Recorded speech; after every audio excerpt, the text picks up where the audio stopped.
歡迎大家返嚟我嘅 channel 咧，繼續清邁嘅行程。今集咧，我哋會去蒙尖山。蒙尖山咧係屬於清邁嘅近郊，由清邁嘅市中心出發咧，大概係45分鐘嘅車程。首先呢，我哋會嚟到呢個骨子園，落咗車咧，我哋會見到呢一間小店。小店咧有唔少女裝嘅服飾，佢嘅佈置啦、款式啦，感覺都好文青嘅。咁旁邊呢，就係一個小小嘅收銀處，咁喺度咧可以試食佢哋生果，如果你覺得好味咧，就可以買飛入場。呢兩張貼紙咧，其實就係嗰個門券啦。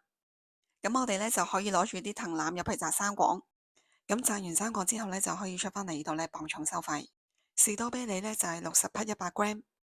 好啦，見到呢個牌咧寫住 Orange Farm 咧就係骨子園嘅入口啦。雖然咧佢嘅英文係寫住 Orange，但係其實咧就唔係我哋平時食開咧新奇士橙嗰啲種嚟嘅。咁就係細個少少嘅尺寸，其實咧就係金嚟嘅。沿路嘅兩旁咧都係種滿呢啲金嘅樹。有部分呢未結果，咁我哋就可以見到佢哋嘅花，花呢係粉紅色，都好大朵嘅。近入口嘅位置呢，我哋會見到一間小屋，小屋呢係用上咗黃色格仔嘅佈置，咁好明顯呢，就係特登呢安排俾遊客打卡嘅。我哋呢行入去屋仔睇下，咁小屋呢鋪咗木地板，有2張凳，中間呢仲有一樽花添。望出去呢，就係田園景。咁呢，除咗呢可以喺度影下相之外呢，亦都可以唞下涼。參觀完屋仔之後呢，我哋就行返出嚟，咁沿途呢都仲有其他少少嘅擺設或者係凳可以俾大家休息或者係影下相嘅。之後呢，就見到呢一個類似小溫室嘅地方，咁我哋呢又入去參觀一下。咁四邊呢，就係用上白色嘅窗紗，咁裏邊呢就有一啲小盆栽。望完之後呢，我哋由另一個出口出返去。咁呢，陸陸續續呢，見到有其他遊客呢開始喺度摘緊生果啦。咁有啲樹旁邊呢，就擺咗藤梯，方便大家呢爬高少少呢可以摘到樹頂嘅金。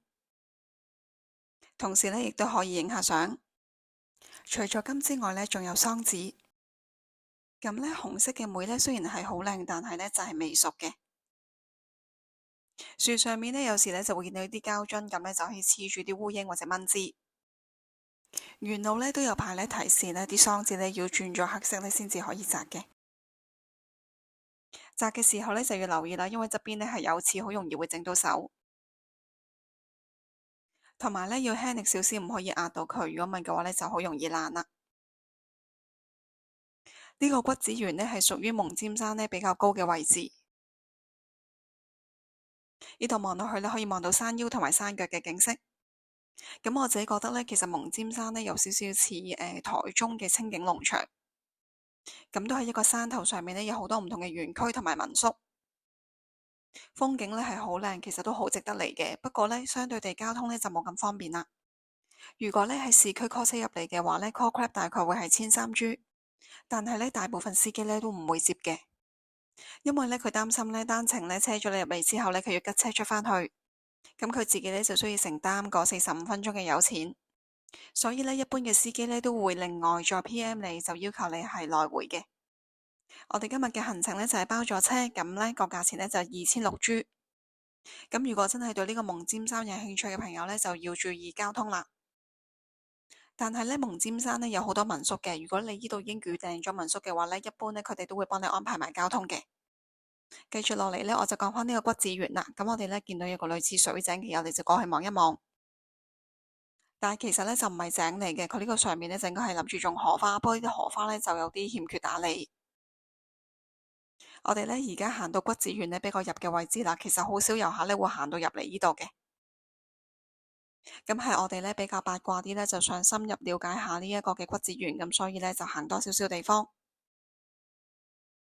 再行前去呢，我哋就見到嗰道木門，咁我哋呢再入去睇下。咁裏邊嘅狀況呢，仍然都係有好多果樹嘅。咁右手邊我哋見到有間屋，咁就比較殘舊少少啦，同埋都係有啲雜物嘅。喺呢度呢，除咗金之外呢，我哋仲見到有南瓜。咁可以清楚見到佢啲葉咧喺地下，咁佢就係躝藤植物，一路咧就係躝咗上去嗰棵金樹嗰度上邊。再向前行呢，就會見到一間比較荒廢同埋破舊嘅木屋。咁可能之前呢，都俾遊客呢過嚟呢度參觀或者打卡，咁而家呢已經荒廢咗噶啦。之後呢，我哋就出返去近住門口嘅一間小店。我哋嘅入場券呢，可以扣減20匹，就係買飲品嘅，我哋就揀咗買果汁。另外呢，我哋都摘咗一啲金同埋 blackberry 呢，就拎返出去磅。俾完錢之後呢，我哋就過去對面嘅餐廳。呢間餐廳呢，其實佢有小食同埋飲品供應嘅。咁雖然呢，我哋係冇幫襯佢，但係呢，佢都好歡迎我哋坐低喺度休息嘅。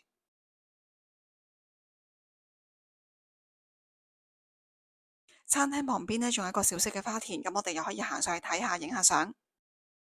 咁總括呢，呢個骨子園呢，我係好推介嘅，因為我覺得又有得玩啦，又有得食啦，仲可以影相。